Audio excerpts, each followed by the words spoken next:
What's good? Osiris back again, and there was an event that happened. It's not a positive event. This is an event that happened in Portland, and it happened August 7th when Antifa attacked a Portland evangelical Christian prayer event. And I actually didn't post any video from that. But this is what happened here. They're throwing, I don't know what these flashbangs are or whatever. The whole thing with Antifa is Antifa purposely just wants to instigate. They don't really want to bring out guns or anything like that right away, knives and stuff. They want to instigate to get you to do something at a higher level. And then they can call you a fascist or, whatever the case may be. So they're purposely trying to needle people. And I'm going to play this video here and talk about why I love Antifa. I really love Antifa now. I've grown to love them. The Proud Boys were not the problem. Antifa Black Bloc are the ones who threw bombs, mortars, and pepper spray at me and my children. My baby girl, 8 years old, nearly was hit in the face with an explosive by white people dressed up in all black, attacking me and my family. It is not the Proud Boys. And you, the city of Portland, and everybody who supports them needs to know this. My black children were almost hit with bombs and mortars. My 9-year-old son was drenched in pepper gas thrown by Antifa. Boy, if Black Lives Matter to you, you better back up. He's deaf, Gene. They did not. Yes, they are part of the problem. Yes, they are part of the problem. But you know what? You, and you are the problem. Every single local news station denied my story. You rejected it in favor of one man with an airsoft gun. No Proud Boys were present that day. The event hadn't even started yet. We were shaking hands, saying our hellos, smiling at each other, having fun. And Black Bloc Antifa marched in, screaming, "Hail," chanting, "Hail Satan," and screaming, "Where's your God now?" I believe it. Okay, it's on video. And you were probably there. I may have been. Antifa Yeah. doesn't. Did you hear it? I may have been.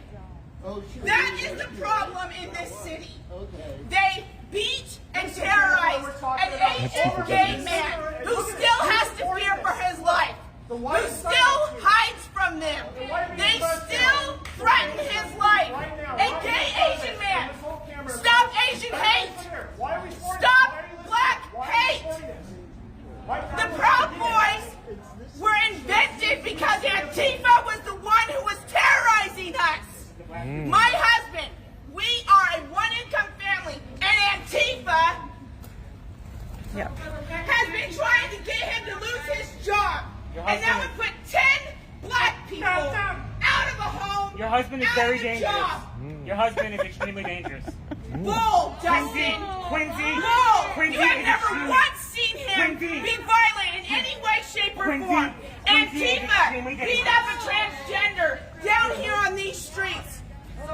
It was a man transitioning to a woman. She was broken, sitting on the sidewalk because they took her backpack, her skateboard, and she said, "I have nothing left." She was begging for her stuff back.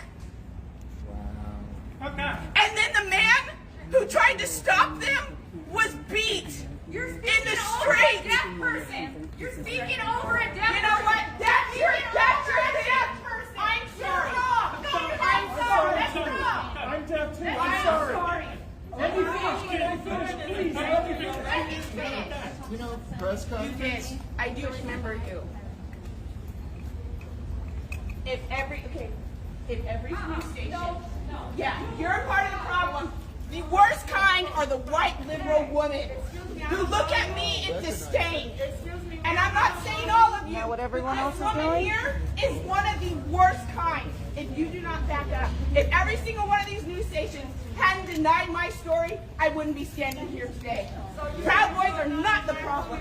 They have loved on my family, broke bread with me, fellowship with me, been in my home. They have been nothing but generous and kind to us. My entire black family. What's her name? And Antifa is the one who has spray painted in my kids' face, drenched us in pepper spray, and tried to kill us. And I'm an anti-fascist for the record.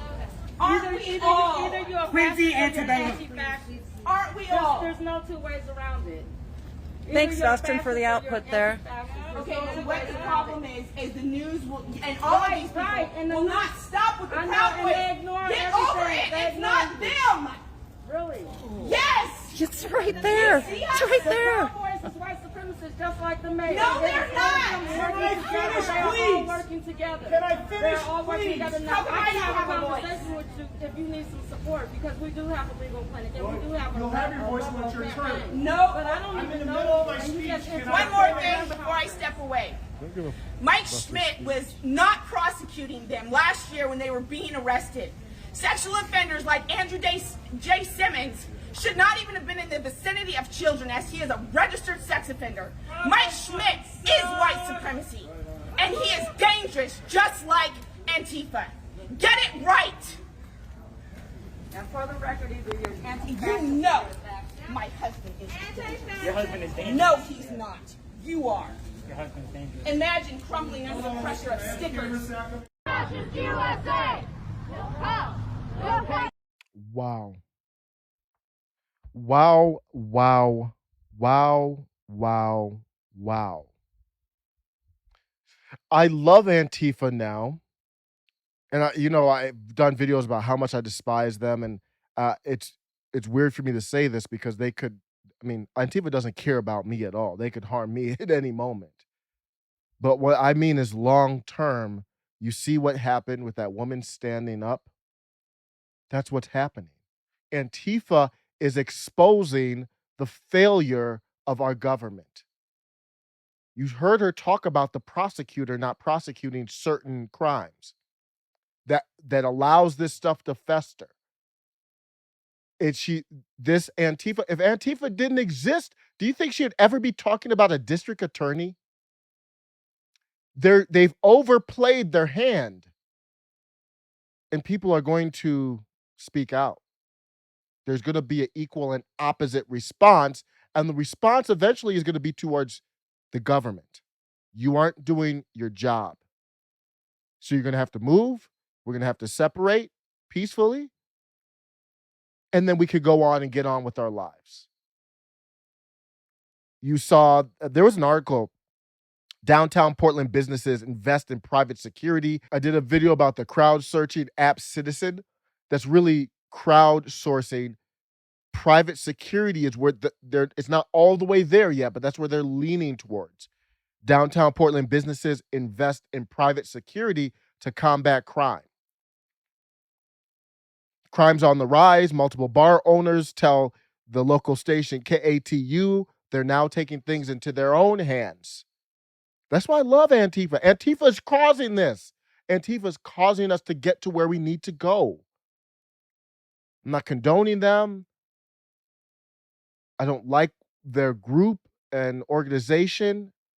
And I'm going to do another video. Somebody has some replies talking about how it's not an organization. We're going to have to talk about that.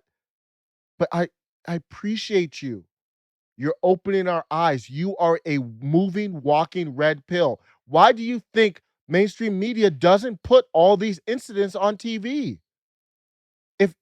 If they were in KKK robes and the crown and the hat and everything, do you think that'd be on primetime TV?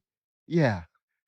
There's the boogeyman we've been telling you about. But because they have on the black robe and they're allegedly attacking things from the left, even though they're supposed to be anti-fascist, the biased news media doesn't even put them on. That's why I put those videos on YouTube. You don't see them anywhere else. If they were on CNN, I wouldn't upload them to my channel. It's opening up eyes. And not them, the failure of our government. And they said places like Fuse and Candy watched break-ins happen repeatedly, along with stolen cameras and damaged property. Now businesses are coming together, hiring private security to patrol the area. Azim Patel says this comes after trying other measures like cameras and motion sensors. How long do you think this is going to go on? This is unsustainable for businesses to go together and have to spend extra money to hire private security. We have an outdoor area we've been trying to get established. It took us a long time to get approved, and when it finally was approved, so it took a long time because of the government, and when it was finally approved, we put out some tents, and on the second day the tents were out, they were destroyed. This is not a game right now, guys. This is not a game right now. This is serious stuff. I spent money on tents, and they're destroyed, and our city officials took forever, and I bet you know why it took forever, because of the pandemic. That's why they said they partnered with other local businesses banding together. That's that together we need to look at. Despite limited funds right now, McCrae said it's a worthwhile expense to protect the area. For me, I'd be moving the hell out. But it depends on when the rent's up and all, life and all that. I understand. Because I might personally have to make some tough decisions. I digress from this topic a little bit, but I am not, let me just tell you that my area is looking at putting masks. My kid just started kindergarten, and they're saying masks are mandatory. And I had to talk to my wife. That's not going to happen too long. We have to get the hell out of here. It's not about the masks. It's about the government overstepping their boundaries. And when you ask them, did you do any research on the negative effects? They don't even respect you enough to answer. So it's not about masks, even though that's a problem. It's about, whoa. So you made a determination. I don't work for you. You work for me as a public servant, and I respectfully ask you, why are you doing this? What's the data? Did you do research on the negative effects? And you try to blow me off. You do a political non-answer. Oh, no. No. I need to get the hell out of here. Because that gives me all the information I need to know about how you think about me. Back to the story. Financially, mathematically, it doesn't even make sense for any of us to be open. We probably all should have been, we all probably should have abandoned our businesses. Yeah, you should have. I'm from this area. I don't want to do that. Good. Do you? Band together. The owner said they're not feeling support from city leaders. That's saying the least. We're going city, state, federal. KATU reached out to Portland police and the mayor's office for a response on this. We're still waiting to hear back at this time. I'm going to end with this. How long do you think this situation can last? Well, with those business owners personally and as businesses paying taxes, yet they have to hire their own private security. How long do you think it's going to be before they say, I'm not paying you a damn thing? You must be crazy. I'm paying taxes and I'm paying for my own private security? Kick rocks. What's going to happen next? Take care.